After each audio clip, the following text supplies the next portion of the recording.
Son las 6 de la mañana. Llega la hora de la verdad para pensar y analizar las noticias de Colombia y el mundo. La hora de la verdad en la red de Radio Red RCN con Fernando Londoño Hoyos.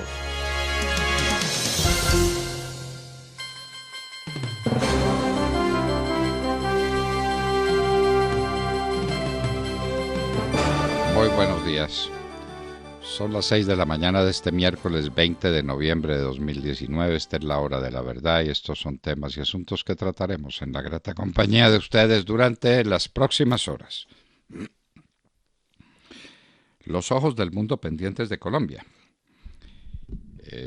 Tenemos muchos periodistas internacionales para cubrir un evento que finalmente nadie sabe cómo es. Todo el que tenga un motivo de inconformidad con la vida, con la novia, con el gobierno, con cualquier cosa, dice que está inconforme y entonces como está inconforme quiere marchar. Eso es bastante más que una suma de inconformidades. Aquí los que saben bien lo que están haciendo son los promotores de una situación de hecho parecida a la de Chile, eso es lo que quieren copiar, o parecida a la de Bolivia, que las tiene pero a la inversa, o parecido a lo del Ecuador. Eso es lo que quieren. Y esos son los partidos comunistas, esos son los extremistas. Y la mayoría de la gente, la inmensa mayoría de los marchantes o marchistas están desempeñando el triste papel de los idiotas útiles. Los están utilizando. Esa es la verdad. ¿Quién entiende este gobierno? ¿Quién entiende al nuevo ministro de Defensa? Hay militarización de la ciudad de Bogotá. No sabemos que en otras ciudades esté pasando lo mismo, pero solamente hasta hoy. Ya hoy por la noche guardan el ejército. ¿Y entonces para qué lo tienen en las calles estos días? Se pregunta uno, ¿para qué? ¿Para perseguir a los ladrones de celulares? ¿Para perseguir a los fleteros? ¿Qué es lo que hace este gobierno, por Dios? Definitivamente nos esperan diálogos con el ELN. Ya si ustedes revisan los blogs por ahí que salen con alguna disparidad en el fondo tratando de muchos temas, ahí van resbalando el temita de las conversaciones con el ELN. Nos están calentando el ambiente para conversaciones con el ELN. Y nos preguntamos qué pasará con la ley de financiamiento. ¿Qué pasará? Porque el gobierno tiene su proyecto, es el mismo proyecto de la ley de financiamiento con pequeños retoques que no tienen importancia. Lo que tiene importancia son más de 200 proyectos o propuestas que presentan los congresistas. ¿Qué se va a hacer con eso? ¿Y eso cómo se va a manejar?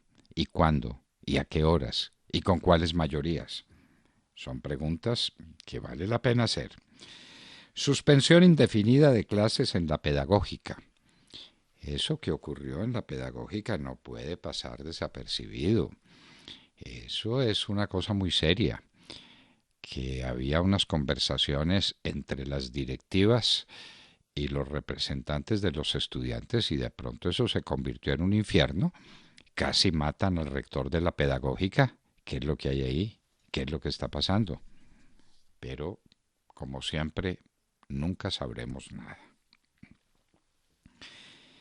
27 allanamientos. Y entonces se dice que eso despierta una gran polémica y que los allanamientos es el deber de la fuerza pública. Que se hayan equivocado en uno o dos allanamientos, ese es el riesgo que se corre cuando hay una situación de este estilo. Pero hay que buscar si están, qué es lo que están planeando, si tienen bombas, si tienen algún tipo de pertrechos para causar daño en las manifestaciones. Ese es el deber de la fuerza pública, porque se está hablando de la llegada de terroristas internacionales, de que los locales están listos también para intervenir. La fuerza pública tiene una obligación, prevenir, lo está haciendo. Si lo hace con éxito o sin éxito, eso es otra cosa, pero lo está haciendo, ni más faltaba que no. El Congreso en el Cauca, qué oso, qué oso. Fueron 17 representantes a la Cámara y un poco más de senadores. Dizque a sesionar a Santander de Quilichao. ¿Cuál sesión ni cuál nada? Ya no hubo nada. Los indígenas, comandados por Feliciano, tomando la palabra para decirlo de siempre, que quieren más tierra, ahora que están muy preocupados con la violencia, se acostaron a dormir con el enemigo tanto tiempo, les pareció buenísimo lo de los cultivos ilícitos y lo de la plata de los carteles, hasta que los carteles, que están en lo suyo, mostraron su condición y están matando indígenas. Bueno, claro, gravísimo, gravísimo, pero contemos la historia completa. El problema que hay allá es un problema de narcotráfico, como en el resto del país. En todo caso, el Congreso hizo un oso monumental. ¿Hoy qué hará? Los desacuerdos ministeriales deberían ventilarse en el gabinete, lo decimos con toda consideración por la ministra del Trabajo, que está haciendo su mejor tarea, pero si tiene desacuerdos con el ministro de Hacienda o con cualquier otra, ventílelo al interior del Consejo de Ministros, pero en público no nos parece que eso está bien, que daría señales de rompimiento al interior de la unidad del Consejo de Ministros del Gobierno. Tengamos cuidado con eso. En Bolivia, de nuevo manifestaciones. Evo Morales sigue atacando, los cocaleros atacan, 3 muertos, 30 heridos. La situación es grave, la vicepresidenta está resuelta a que se convoquen inmediatamente elecciones para que el tema se resuelva en las urnas y no como ahora, a punta de bloqueos, de ataques, de bombas y de muertos y heridos. Protestas en Irán por aumento de precios en la gasolina. ¿Quién lo creyera? ¿Quién lo creyera? Los iraníes la pasan muy mal. Lo que se sabe de Irán es el crecimiento de sus planes para la fabricación de una bomba atómica. Eso es lo que se conoce. Inversiones gigantescas procedentes del petróleo que todavía puede vender Irán y procedentes de la Unión Soviética. Toda la tecnología viene de allá. Pero ¿quién se hubiera imaginado que el pueblo iraní, que la pasa muy mal, el desempleo, la pobreza, la situación es terrible, no tan grave, no tan aguda como la de Corea del Norte, pero parecida, y los iraníes dijeron ya no más, y le subieron el precio a la gasolina, y como si se tratara de cualquier Ecuador, se sublevaron también los iraníes. Válganos Dios, qué mundo en el que estamos viviendo. Fedepalma y el paro nacional. Hay una declaración de Fedepalma muy sensata, muy bien hecha, muy clara. Todo el mundo está de acuerdo en que la protesta es legítima, siempre y cuando no dañe los derechos de los demás. Yo tengo derecho a protestar, pero yo no tengo derecho a dañarle la vida a los otros. ¿Qué es lo que está pasando y qué es lo que va a pasar en estas vísperas y mañana, el día del paro? Muchísima gente va a ser la víctima de estos retosos democráticos. Bien hecho por Fedepalma. Los transportadores de carga se pronuncian, dicen que ellos no tienen motivo de queja contra el gobierno y que van a trabajar, que los dejen. Vamos a ver si los dejan. Por ejemplo, vamos a ver si hay estaciones de gasolina abiertas. Vamos a ver si no hay bloqueos en las carreteras a las entradas o las salidas de las ciudades. Irán tiene su arsenal de misiles sin rival en Oriente Medio. Eso se conecta con lo que decíamos hace poco, de que los iraníes se cansaron de aguantar hambre y penurias y necesidades y salieron a protestar, pero tienen muchos misiles. Ay, si uno pudiera comer misiles. El portaaviones de los Estados Unidos, Abraham Lincoln, y otros buques de guerra pasaron el estrecho de Hormuz. ¿Eso es qué? Como una demostración de que ahí están los Estados Unidos, como una manifestación de adhesión a unos aliados a los que han dejado abandonados y tirados en la mitad del camino. ¿Qué significa eso? El gobierno de los Estados Unidos extiende por 90 días el plazo para que empresas americanas que tienen negocios con Huawei, el gigante chino de la telecomunicación, rompan o cesen ese tipo de relaciones. 90 días más se adelantan las conversaciones entre China y los Estados Unidos. La bolsa está altísima, ayer tuvo una pequeña caída, no muy significativa, pero los valores bursátiles son gigantescos y todo el mundo parecería estar en la idea de que la negociación China-Estados Unidos se hace. Sigue conflicto en el Líbano. El Líbano también está en conflicto. Miles bloquearon las calles y bloquearon las carreteras. La situación en el Líbano es también muy delicada. Dos noticias de Colombia. GPA de Brasil compra Éxito por 7.7 billones de pesos. Una cifra gigantesca, estamos hablando de más de 2.000 millones de dólares, pero no se la compra ningún colombiano, sino a una firma francesa, a Casino. Nos preguntamos dónde se va a hacer el pago. Si se hace aquí en Colombia, Casino lo primero que hace es coger esos pesos y convertirlos a dólares y girarlos a Francia. Entonces, ¿para qué? Probablemente se haga el pago directo entre el Brasil y Francia. Pero nos da curiosidad saber qué es lo que va a suceder. Y por otro lado, otra noticia de un carácter muy distinto, pero que nos tiene también muy desconcertados. El ministro de Defensa sale a decir que va a revisar los protocolos del bombardeo en el que murieron unos jóvenes, unos adolescentes, parece que al lado de uno de los más tenebrosos criminales de las FARC. Señor ministro, para su información, usted no lo sabe, la orden la dio el presidente de la República, es decir, el jefe suyo. ¿Qué protocolos son los que usted va a investigar? Frente a una orden del presidente, como dijo él, lo dijo al aire, ya en al oído lo pondremos para que todos ustedes lo vuelvan a escuchar. El presidente dio la orden de ese bombardeo. ¿Qué protocolos va a examinar, señor ministro? Ante una orden del presidente, ¿qué hace la Fuerza Aérea? ¿Se pone a adelantar protocolos y a decirle al presidente si puede o no puede cumplir sus órdenes? No, las cumple, las cumple. Las órdenes se cumplen, señor ministro. ¿Qué es lo que usted está haciendo? Creándole problemas a las fuerzas militares, problemas de presentación y problemas fundamentales de estructura jerárquica. Dice, bueno, si me da la orden el presidente, ¿qué? ¿La cumplo o no la cumplo? Para que después me investigue su ministro de Defensa. Era lo que faltaba. Las autoridades chinas o de Hong Kong retomaron el control sobre la universidad. Recuerden que ayer habíamos dicho de una universidad donde estaban atrincherados muchos manifestantes.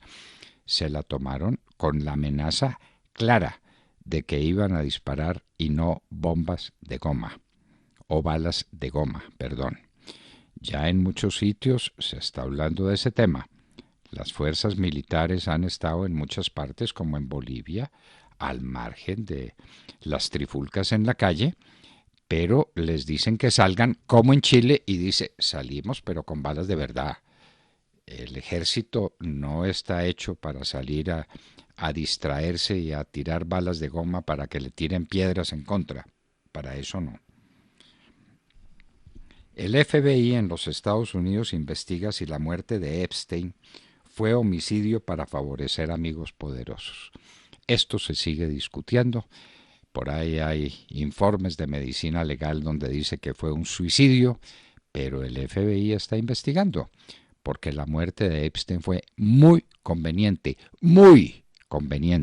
para muchísimas personas de altísima significación política y económica.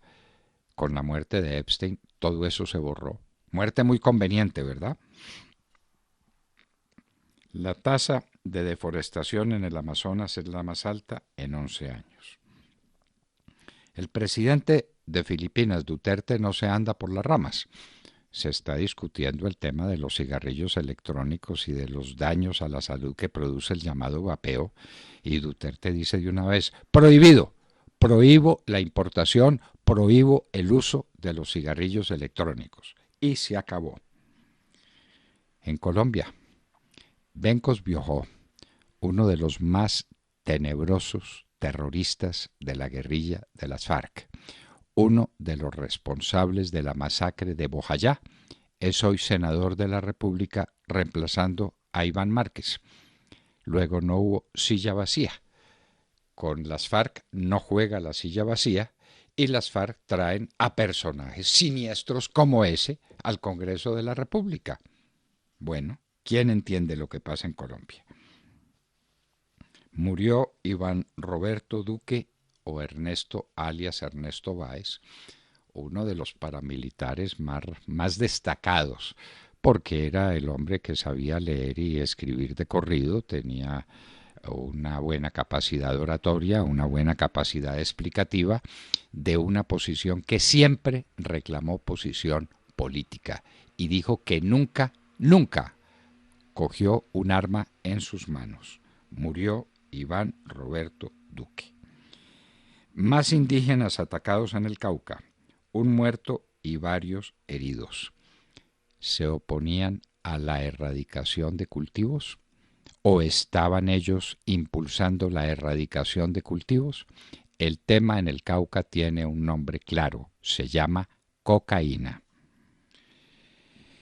Día de bolsas a la baja en todo el mundo. El Dow baja de 28.000 a 27.934 puntos.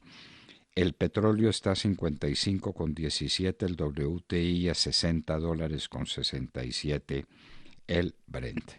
El café también bajó, está a $1.06 y el azúcar en 12,75. Y en Hoy en la Historia recordaremos una revolución que tiene un nombre muy curioso, la revolución del terciopelo en Checoslovaquia en 1989, exactamente cuando se caía el muro de Berlín. De todo esto y de mucho más hablaremos con ustedes en las próximas horas en La Hora de la Verdad. Y los invitamos a seguirnos a través de la señal de audio en alta calidad en TuneIn, en donde nos encuentran como La Hora de la Verdad.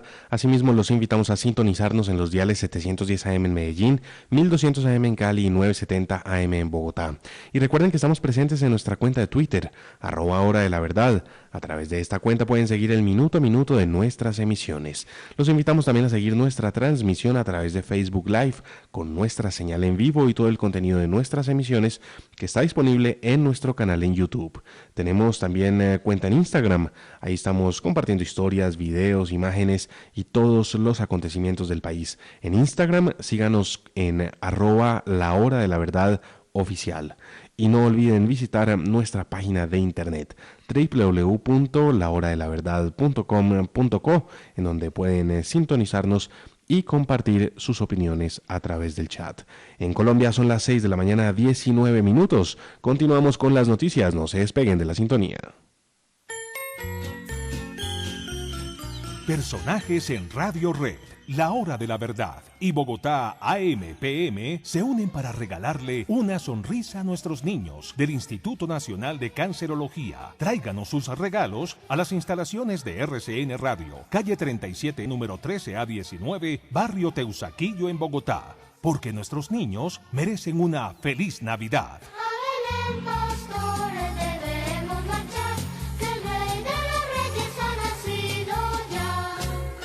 Pantoja, marinero de luces, con esa voz privilegiada, con esa canción tan hermosa, saludemos la mañana, Sergio Gel. Doctor Londoño, muy buenos días para usted, para todos nuestros oyentes. Abrimos la mañana hablando de inmensas transacciones económicas en el mundo empresarial, unas que se dieron y otras que se cayeron. Si le parece, empecemos hablando por la transacción que se cayó, la venta de ISA. Pues el Ministerio de Hacienda anunció ayer a través de su página web que cancelaba la invitación a bancas de inversión para estructurar precisamente la venta de su participación en esta empresa de servicios públicos, en Interconexión Eléctrica S.A., más conocida por todos los colombianos como ISA, una participación que ha sido valorada inicialmente en 3.300 millones de dólares. Y es que el gobierno nacional estaba buscando a esa banca de inversión para que estructurara la venta de esa participación mayoritaria que tiene el gobierno en ISA, que es del 51%, como parte del plan de venta de activos, ojo, para financiar el gasto.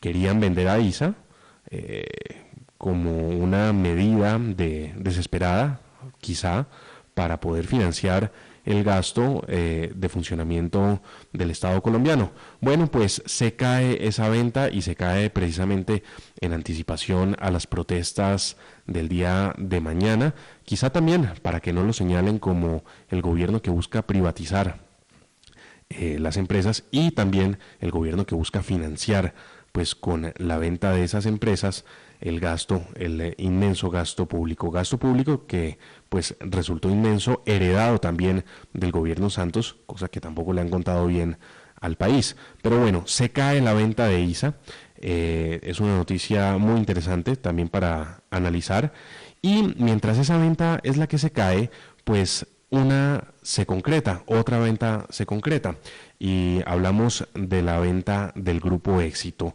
El 96.57% de sus acciones serán adquiridas por la compañía brasilera de Distribuição. Esta es, hay que decirlo, una filial de la cadena francesa Casino, así que en últimas tenemos a Casino terminando de adquirir por completo al Grupo Éxito. Casino tenía el 55% directamente aquí en Colombia, pero ahora pues queda el Grupo Éxito completamente en sus manos, pero a través de la compañía brasilera de Distribuição, la GPA como se le conoce, en una transacción pues que costará 7.78 billones de pesos.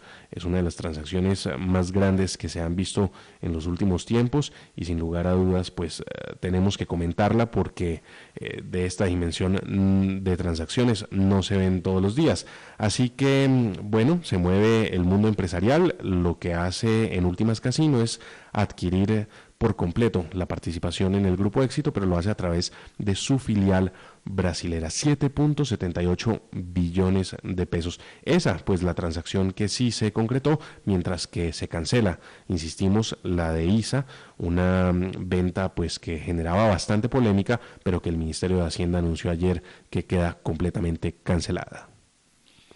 A ver, pero precisemos porque cuesta trabajo entenderlo. Casino, a través de su filial brasilera, compra acciones en Colombia para completar una inmensa mayoría en el Grupo Éxito. ¿Quién le vende las acciones de Colombia? Casino directamente es uno de los vendedores, se los vende a su filial, le vende esa participación del 55%. El resto de los vendedores, pues las acciones estaban en manos de fondos internacionales, tenían una participación de más o menos el 16%. Los fondos de pensiones tienen más o menos el 18% de las acciones del Grupo Éxito. Entonces, si se suman los fondos internacionales más los fondos de pensiones más Casino directamente, pues da este 96% que pasa a manos de la filial de Casino. Entonces ya deja de tenerlo directamente Casino, ese 55%, y tiene su participación en el Éxito a través de su filial brasilera. Es decir, Casino contra Casino. Casino, sí, señor. Y hay unas acciones que no eran de Casino y que Casino adquiere a través de su filial. ¿Ya? Sí, señor, operación que se concreta en la Bolsa de Valores de Colombia, además. Exactamente, entonces los fondos de pensiones y alguien más por ahí, hay unos fondos internacionales que vaya uno a saber quiénes son, que en todo caso vendieron. Vamos a ver el pago dónde se hace y cómo se hace, y si van a entrar muchos dólares al país y eso puede afectar el precio del dólar, o si finalmente no entran. Pero si entran también salen rápidamente. No, los de los fondos de pensiones sí entran. Claro, eso, entran y se quedan, y los de los fondos de pensiones, pues esto es el 18% de la transacción, estamos hablando. Que eso supone una cifra importante. Claro. Importante, 18% casi, es billón y medio de pesos. Casi billón y medio, sí, casi billón y medio. Muy bien. Bueno, eso es lo que ha pasado. EISA no se vende. ¿Qué va a pasar con las acciones de la EPM en ISA? EPM estaba vendiendo sus acciones en ISA para mejorar su situación de caja con el problema que ha tenido con Hidroituango. ¿Eso lo afectará? ¿Afectará esa operación que estaba buscando EPM? No lo sé. Y Vale la la otra pena. pregunta que queda, doctor Londoño, pretendían vender ISA para cubrir parte del hueco fiscal. Claro, Ahora, claro, claro. entonces, Convertir, bueno, no se vende, que me parece que es una buena claro, noticia, no se vende, pero de todos modos, el hueco sigue, ¿con qué lo van a tapar? claro, es vender el televisor para comprar mercado, ¿no? Es más o menos el negocio que se estaba haciendo, porque la situación fiscal del país es dramática y entonces hay que vender los bienes del Estado para comprar el mercado. Bueno, ahí vamos sabiendo cómo es la cosa. Tatiana Guerrero. Buenos días, doctor Fernando, compañeros y a toda nuestra querida audiencia. Las protestas en el mundo continúan.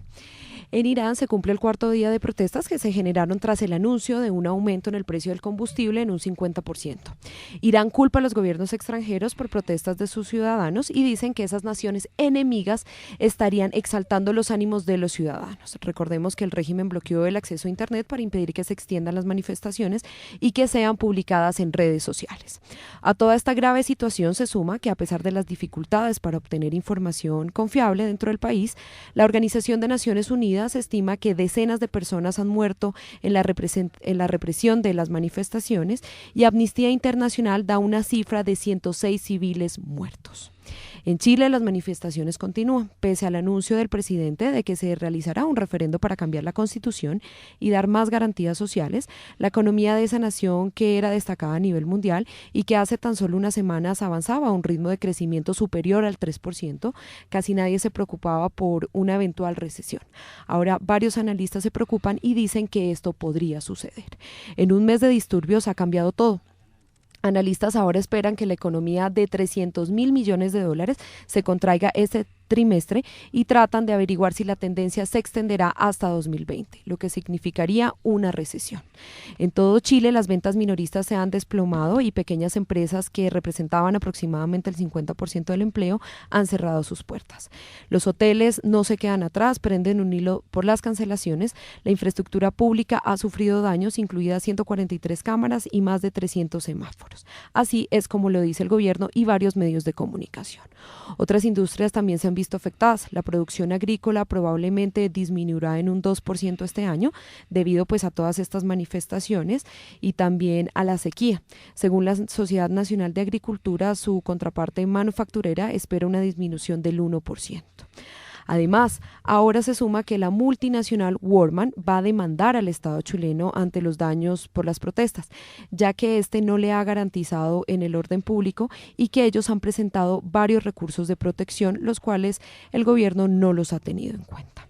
Bolivia no se queda atrás. Ayer en un nuevo enfrentamiento 3 personas perdieron la vida, además de que si vemos la otra cara de lo que se presenta, La Paz ya está sufriendo escasez de alimentos y de gasolinas. Los manifestantes, ¿qué es lo que están realizando en Bolivia? Pues están bloqueando las gasolineras y están bloqueando y impidiendo que entren alimentos a La Paz.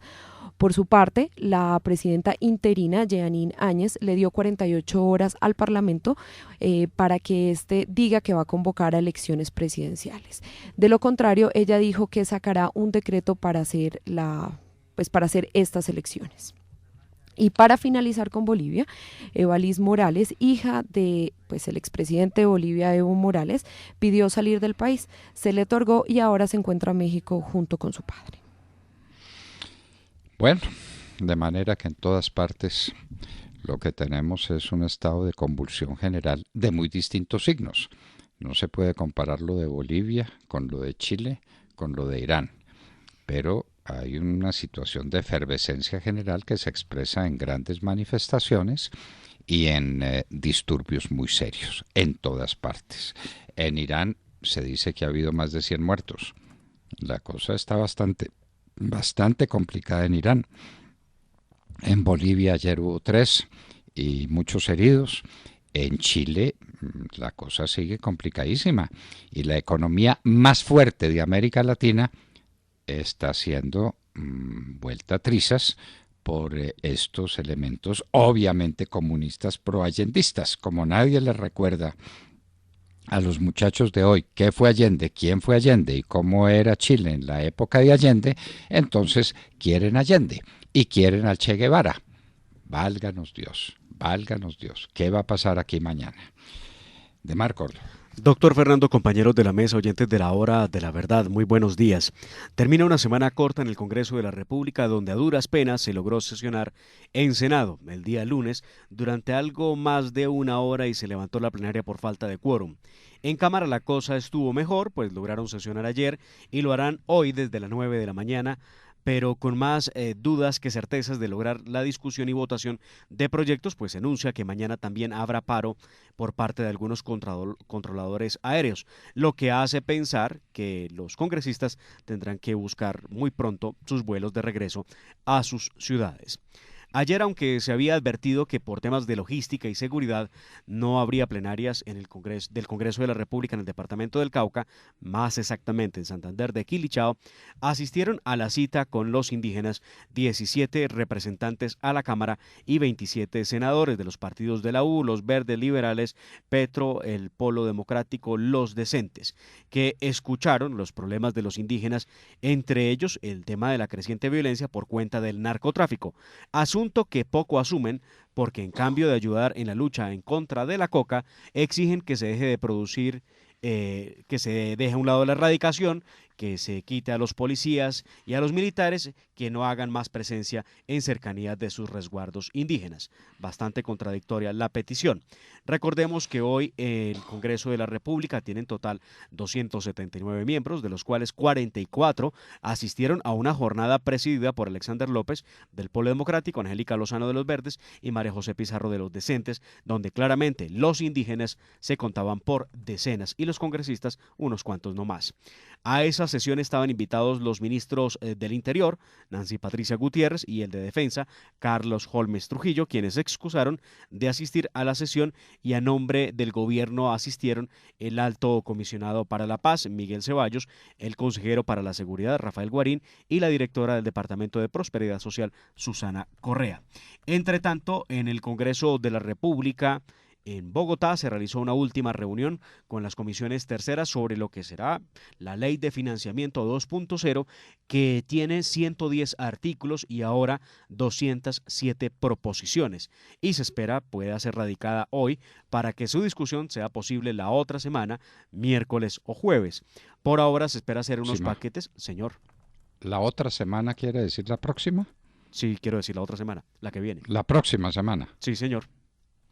Bueno, entonces, sí, porque esta no es posible ya. Bueno, pero es que la otra semana no sé qué es lo que significa en español. Entiendo, ya. Bueno, la otra, ya, la que viene. Ya. La próxima, sí, la señor. que viene, la próxima semana. La próxima semana. Ya Por ahora se espera hacer unos paquetes con las proposiciones para poder votarlos en bloque y con eso avanzar. Vamos a ver quiénes se encargarán de confeccionar la ponencia para primer debate y qué hacen para debatir las proposiciones que, sumado con los impedimentos, hacen pensar que las jornadas serán interminables y con la responsabilidad de no cometer los errores como los que se cometieron con la declarada inconstitucional Ley de Financiamiento este año. Se ve venir sesiones extras, obviamente, y más días de trabajo en el Congreso para lograr aprobar esta ley que para el 2020 permitirá recaudar cerca de 11,4 billones de pesos. A todo esto hay que sumarle las dificultades que tiene el gobierno nacional para lograr las mayorías en las votaciones en el Congreso. Tendremos a los congresistas que hacen proposiciones para adicionar los artículos diciendo: gobierno, usted me deja poner estos articulitos y yo le voto, si no, pues no cuente conmigo. Vamos a ver cómo se desarrolla esto la próxima semana. Un gobierno rehén de un Congreso y de un Congreso tragón que está exigiendo, ¿cómo le parece?, 207 ventajitas. Cada una de esas cosas es una ventaja presupuestal para alguien, para un grupo, para un congresista en particular. Esos son 207 arandelas que le han puesto a la famosa ley de financiamiento. Y el gobierno no tiene mayorías y el gobierno está en manos, es un rehén de la voluntad de estos congresistas. Tata Castro. Muy buenos días a todos. La selección Colombia cerró el año con victoria sobre Ecuador. El equipo que dirige Carlos Queiroz venció 1-0 a Ecuador en el amistoso que se jugó ayer en Nueva Jersey. Un gol de Mateo Zuribe en el primer tiempo le dio el triunfo a nuestra selección cafetera frente a una selección ecuatoriana muy floja, con jugadores nuevos, con una pésima defensa que permitió a los colombianos generar muchas más opciones de gol, pero que solo una terminó adentro de la red. Ya no habrá más pruebas, ayer fue la última, se ensayó a Steven Alzate con la camiseta número 10 de titular, este joven de 21 años que juega en Inglaterra en el Brighton. También estuvo Steven Mendoza, este delantero que juega en Francia, y en defensa Fran Fabra de Boca Juniors y John Lucumí del Genk de Bélgica acompañaron a Davison Sánchez, que más adelante fue reemplazado por Jason Murillo. 2 triunfos en estos amistosos de noviembre, uno que dejó muchas dudas frente a Perú, y el de ayer un poco más convincente frente a Ecuador. Se vienen las eliminatorias, esa sí es la prueba mayor para nuestra selección. Allí veremos el resultado que sacó Queiroz de tanto ensayo que hizo, la hora de la verdad. Y esperamos que nuestras grandes figuras se recuperen totalmente. Estoy hablando de James Rodríguez, de Falcao García, de Duván Zapata, de Jerry Mina. Todos ellos esperamos tenerlos bien recuperados en las eliminatorias que comienzan el próximo mes de marzo. Más adelante en nuestra sección ampliaremos esta y otras noticias porque no son buenas las noticias de tenis, doctor Londoño. Adiós en la Copa Davis. Adiós y adiós 3-0, ¿no? Señor, frente a Australia. Como para que no quede duda. Bueno, en un minuto estaremos con el concejal de Medellín por el Centro Democrático, Simón Molina. ¿Cómo se ven las cosas para la que será lo de mañana? Yo no sé si es una marcha, si es una protesta, si es una manifestación, si es qué demonios lo de mañana. Simón Molina nos contará cómo están las cosas en Medellín en un minuto. Son las 6 de la mañana, 39 minutos. Sigan con nosotros, esta es la hora de la verdad.